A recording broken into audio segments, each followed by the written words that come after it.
Hello, and welcome to episode 22, the history of East Asia as it entered the modern world. So we'll try to make this quick.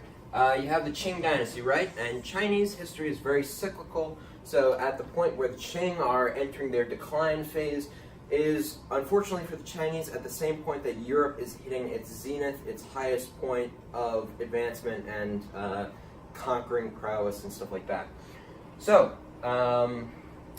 here's kind of what happens. So you remember I talked about Qianlong as one of the great Qing emperors. Towards the end of his reign, a representative from the United Kingdom comes, Lord Macartney, and the British are just like, they want stuff from China because China has a lot of cool goods, but they can't spin the Chinese on trading with them because Britain doesn't have anything that the Chinese want.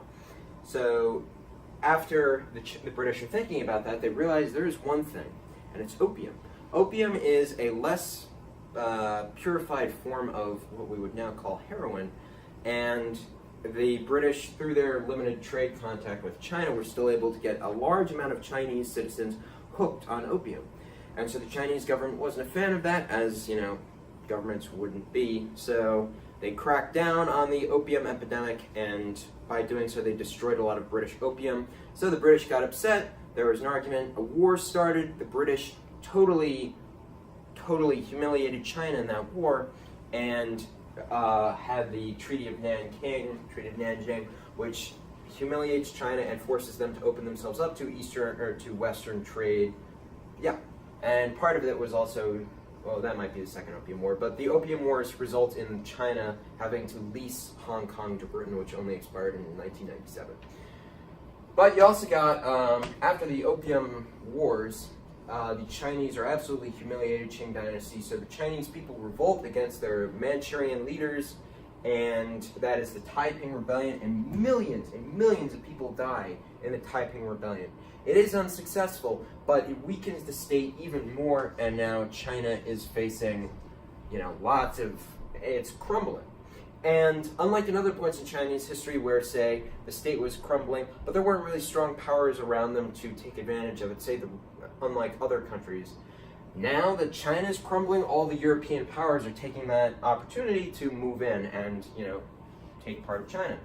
So, they're doing limited stuff on the coast and, buying up railroads and stuff like that, Chinese railroads and such, but it gets even crazier after the Boxer Rebellion, where Chinese citizens attack foreign representatives and stuff like that in China, and then the West and Japan, which we'll hit on in a sec, get really upset and punish the Chinese and destroy the Boxers, and it's just really bad. Now they're taking, after the Boxer Rebellion, even larger swaths of Chinese territory in concessions.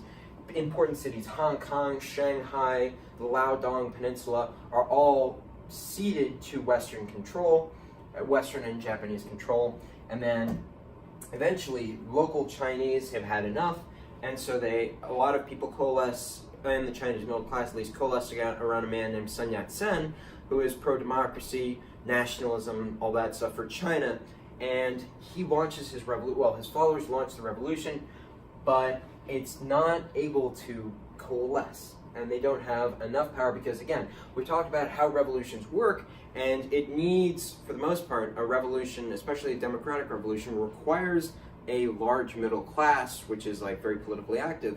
But in China, there is a large lower class and a small upper class, but really not very much of a middle class. So Sun Yat-sen's revolution doesn't totally win, and it just ends the monarchy, and so there's no empire, but a stable government doesn't replace it, so it shatters.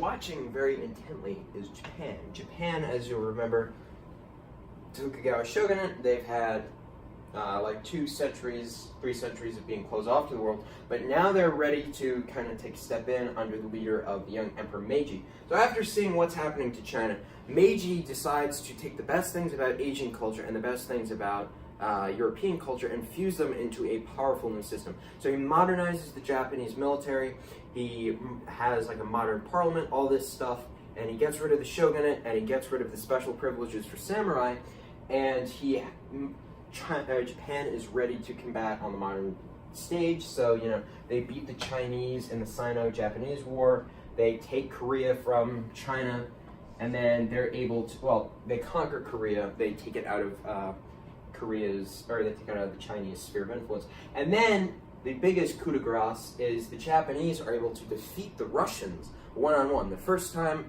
aside from Emperor Menelik in Africa, that the colonial, or the blah blah, the quote-unquote colonial, powers are losing to the lesser powers or whatever. So this is Japan asserting itself as one of the great powers, and they do so by modernizing, but also by bringing back some traditional elements of Japanese society too. Like they're really reinfusing Shintoism and Buddha, Bushido and stuff like that back into Japanese culture. So here we have the world. The Europeans have colonized a great deal of it. There's massive technological advancement in Europe, long-standing rivalries. Japan is on the rise, China is on the downturn, and the United States extremely wealthy. All the pieces are together, and Europe hasn't had a major war in 60 years, 70 years, 80 years. And we are getting ready for a big war. Some might even say a world war. Thank you, and turn in next time to see what happens.